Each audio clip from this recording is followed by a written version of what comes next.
नमस्कार दोस्तों। आज के इस वीडियो में हम बात करने वाले हैं एक ऐसी चीज के बारे में जो ऑलमोस्ट हर इंसान को साल में एक दो बार जरूर होती है, और वो है बुखार।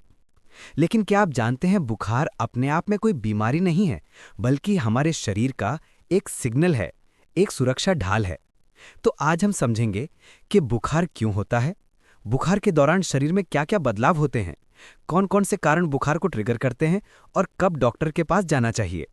वीडियो को पूरा जरूर देखें ताकि आप बुखार को सही तरीके से समझ सकें। एक, बुखार क्या होता है? दोस्तों, हमारे शरीर का सामान्य तापमान लगभग 98.6 डिग्री फ़ारेनहाइट यानी 37 डिग्री सेल्सियस होता है। जब ये तापमान किसी कारण बढ़कर 104 डिग्री फ़ारेनहाइट या 38 डिग्री सेल्सियस से ऊपर चला जाता है, तो इसे बुखार या फीवर कहा जाता है।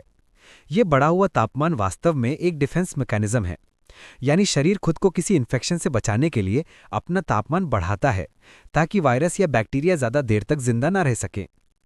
2. बुखार क्यों होता है? मुख्य कारण। 1. Viral infection.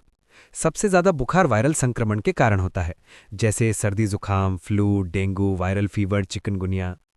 वायरस शरीर में घुसते हैं और इम्यून सिस्टम उन्हें खत्म करने के लिए तापमान बढ़ा देता है। 2. Bacterial infection. कई बार शरीर में बैक्टीरिया घुसने से भी बुखार होता है, जैसे टॉन्सिल, कान का इन्फेक्शन, निमोनिया, टाइफॉइड, पेशाब निसंक्रमण यानी यूटीआई।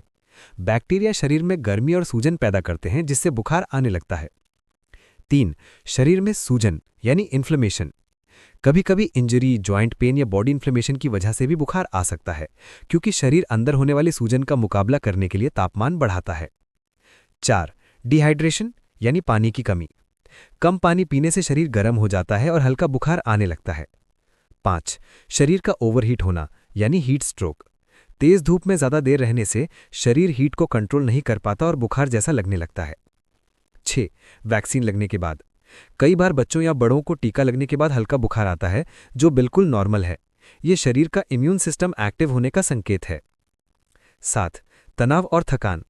एक्सेसिव स्ट्रेस, नींद की कमी और लगातार थकान भी शरीर का तापमान बढ़ा सकती है। 3. बुखार के दौरान शरीर में क्या होता है? जब शरीर इन्फेक्शन से लड़ता है, तब शरीर में ये बदलाव होते हैं: ठंड लगना, शरीर गर्म होना, सर दर्द, कमजोरी, पसीना आना, भूख कम लगना, गला सूखना। ये सभी सिम्टम्स इम्यून सिस्टम के काम करने के संकेत हैं। 4. बुखार में क्या करना चाहिए? 1. आराम करें। शरीर इन्फेक्शन से लड़ रहा होता है, इसलिए रेस्ट बेहद जरूरी है। 2. अधिक पानी पिएं। गुनगुना पानी, नारियल पानी, सूप, ये डिहाइड्रेशन रोकते हैं। 3. हल्का खाना खाएं, जैसे दलिया, खिचड़ी, सूप, फल। पेट को आराम मिलता है। 4. हल्का गुनगुना पानी शरीर पर लगाएं, बहुत तेज बर्फ का पानी या ठंडी पट्टी ना लगाएं। 5. डॉक्टर की सलाह से दवाई लें। पैरासिटामोल जैसी दवा बुखार कम करती है, लेकिन हमेशा डॉक्टर के अनुसार लें। 5. कब डॉक्टर के पास जाना चाहिए? अगर ये संकेत दिखें तो तुरंत डॉक्टर से मिलें। बुखार 102 डिग्री फ़ारेनहाइट से ज़्यादा, 3 दिन से ज़्यादा बुखार, बुखार के साथ तेज दर्द, लगातार उल्टी, सांस लेने में दिक्कत, शरीर पर दाने, बच्चों में सुस्ती या खाना न खाना। तो दोस्तों, बुखार कोई बीमारी नहीं, बल्कि हमारे शरीर की एक प्राकृतिक रक्षा है। लेकिन अगर बुखार तेज, लंबे समय तक या अन्य गंभीर लक्षण हो, तो डॉक्टर की सलाह सबसे ज़रूरी है। अगर आप हेल्थ से जुड़े ऐसे और वीडियो चाहते हैं, तो चैनल को लाइक, शेयर और सब्सक्राइब करना ना भूलें।